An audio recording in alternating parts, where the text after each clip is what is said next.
Hello, everybody. So in this coming week's lesson, we're going to talk about scales. There are major scales pattern that we're going to be talking about and minor scale. Okay. The first one is in the major scale pattern. If we're playing a C major scale, it looks like this on the piano.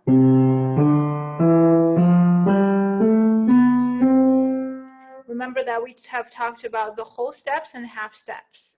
So we have a whole step, and then whole step, half, whole step, next one, whole step, half step. So the pattern is basically you have two whole steps and then a half step with a whole step in the middle, and then we repeat the same pattern, whole steps and a half step. That applies to any major keys. So if you just do the math and then think about whole step, half step, and then whole step, half step, then you'll be able to create a major scale, okay, based on any keys. Just make sure that you understand the whole step and half step. Okay. The next one we're going to talk about is the degrees in the scale. Okay, we call it the scale degree numbers. It's basically we put numbers onto each note. So for example, the C major scale, we put 1, and then we put like upside down triangle on top of it, and then we put 2, we put an upside down triangle. So it goes from 1 till 8. So each note has a number to it. That's called scale degree number. And the three very important terms that we're going to be using with 1, we're going to call it tonic. Okay, this is also written here. The 1 is called tonic. Scale degree 4, 1, 2, 3, 4, we call it subdominant. So this is how it's written, subdominant. You can also just write SD. Okay, that's much easier, SD. And the, oh, that's to the wrong spot. This is SD, subdominant. And then the 5th, we call it the dominant. And then what you usually do is you write D below that. So that's the scale degree number. We're going to move on. We have key signatures. So the key signatures, make sure that these key signatures, they can only be written there, okay? So for the B flat, you only can write it on the 3rd line on the treble clef.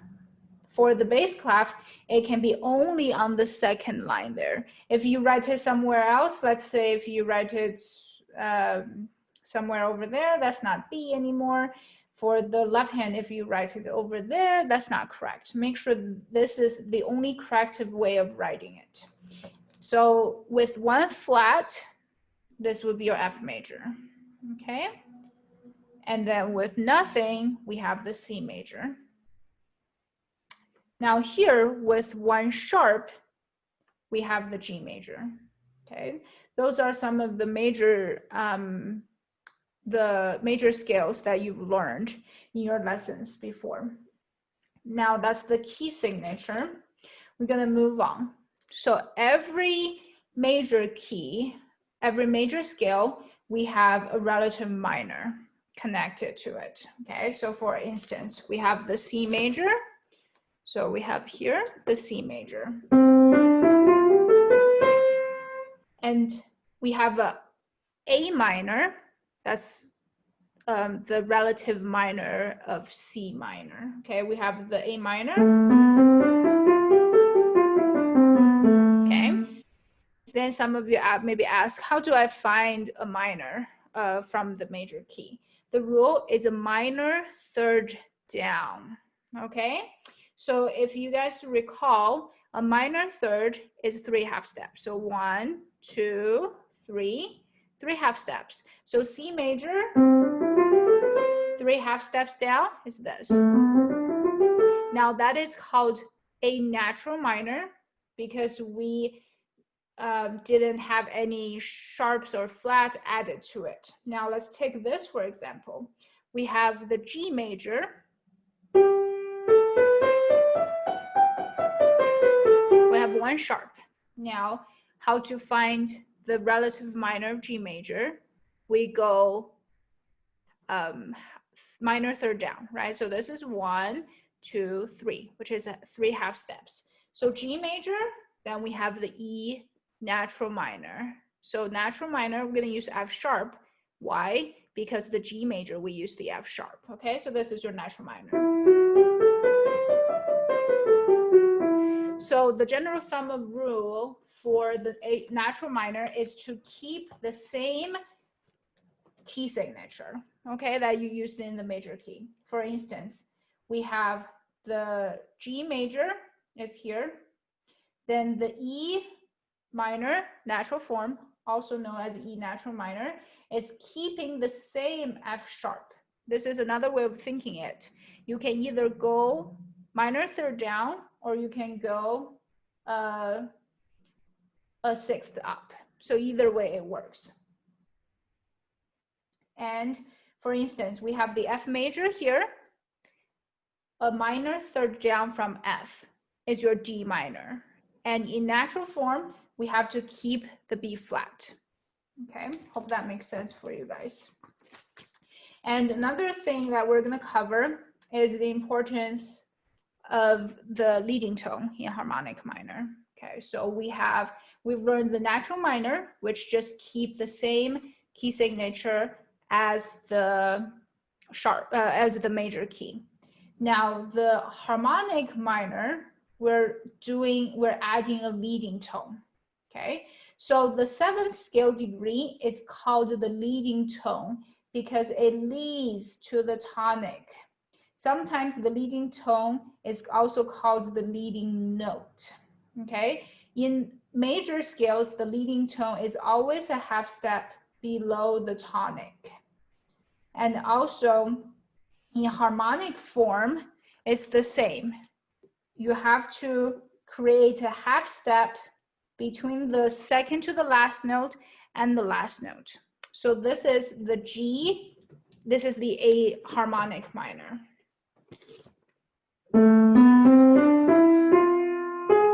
The reason why we're not playing G anymore because we need to create this leading tone. The leading tone needs to go home. So see how it, listen to how it resolved. And then you come back, same thing. Okay, we're gonna take G major, for example. This is your G major. Think of G major, how many sharp we have? We have 1 sharp.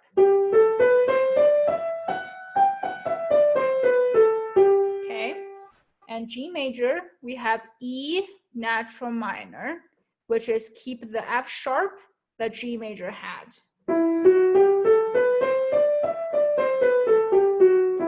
Now, how do we create a harmonic minor?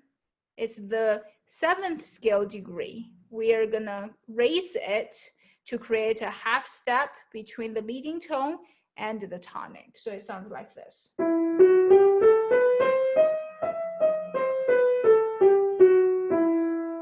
And that's all we're gonna cover in Unit 4. And we're gonna go in depth in our lesson this coming week.